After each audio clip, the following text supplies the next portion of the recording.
Dekabrın 12-sində bir sıra qeyri-hökumət təşkilatları fəallarının Qarabağ İqtisadi rayonunda faydalı yataqların qanunsuz istismarı əleyhinə Şuşa-Laçın yolunda start verdiyi aksiya davam edir. Bu dəfə etirazlara mina qurbanları və onların ailələri də qoşulub. 8 gündür ki, Şuşa-Laçın yolunda Qızılbulaq və Dəmirli yataqlarının qanunsuz istismarına və bunun yaratdığı ekoloji fəlakət əleyhinə etiraz aksiyası keçirilir. Bu gün Beynəlxalq Qızıl Xaç Komitəsinə məxsus avtomobillərin müşayiəti ilə ermənilərə məxsus təcili tibbi yardım maşınının Laçın-Xankəndi yolundan hərəkət etməsi üçün şərait yaradılıb. Belə ki, Beynəlxalq Qızıl Xaç Komitəsi bir nəfər xəstənin həkim və tibb bacısının müşayiəti ilə Xankəndidən Ermənistana aparılması üçün Azərbaycan tərəfinə müraciət edib. Keçid mane olmadan həyata keçirilib.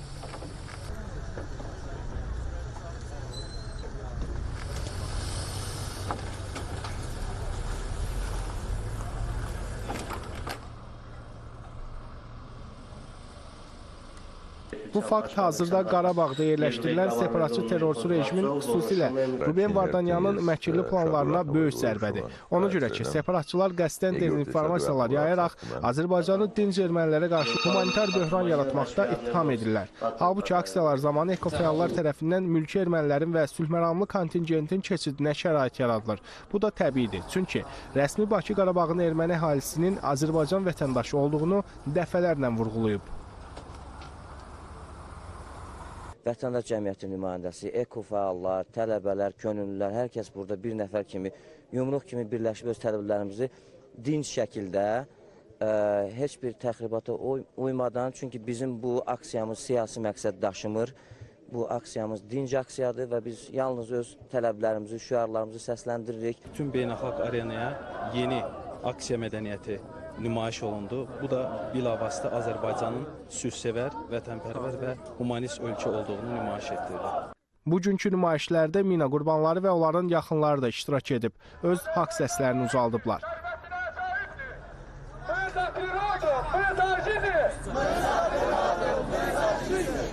Bu da təsadüfi deyil. İşğal zamanı Azərbaycan ərazilərinə 1 milyondan çox mina bastıran Ermənistanın bu əməli bəşəriyyətə qarşı cinayətdir.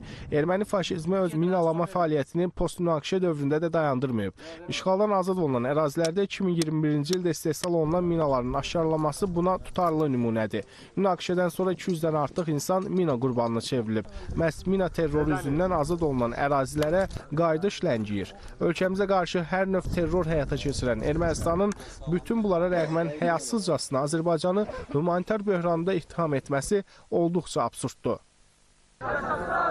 Aksiyaya beynəlxalq dəstək də var. Belə ki, İslam Əməkdaşlıq Təşkilatı Gənclər Forumu Avrasiya Regional Mərkəzinin idarə heyəti bəyanat yayaraq Azərbaycanın Qarabağ bölgəsində keçirilən ekoloji aksiyaya dəstəyini ifadə edib. Eyni zamanda İndoneziya Milli Gənclər Şurası və İndoneziya İslam Əməkdaşlıq Təşkilatının Gənclər Təşkilatı müvafiq bəyanatlarla çıxış edərək Azərbaycanlı ekoloqların Qarabağda keçirdiyi monitorinqə dəstək çıxıblar.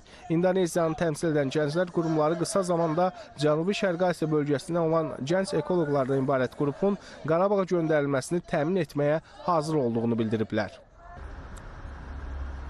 Ekofəalların etirazları axşam saatlarında da davam edir.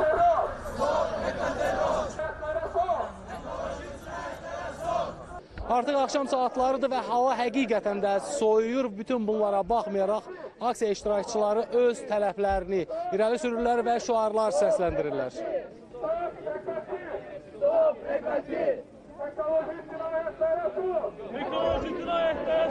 Bizim tək ali məqsədimiz var, torpaqlarımızın suverenliyini qorumaq və ekoloji istismarı dayandırmaq. Bizim əsas tələbimiz sərvətlərimizi qorumaqdır. Yəni inşallah ki, buna da nail olacağıq. Sona qədər də mübarizə aparacağıq.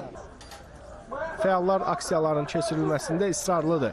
Onlar tələbləri yerinə yetirilməyincə etirazları davam etdirəcəklərini bir daha bildiriblər. Rauf Məmmədov, Elnur Tofiq, Elşad Heydərov, Tofiq Ağayev, Rüstəm Mikailzadə, AzTV xəbər.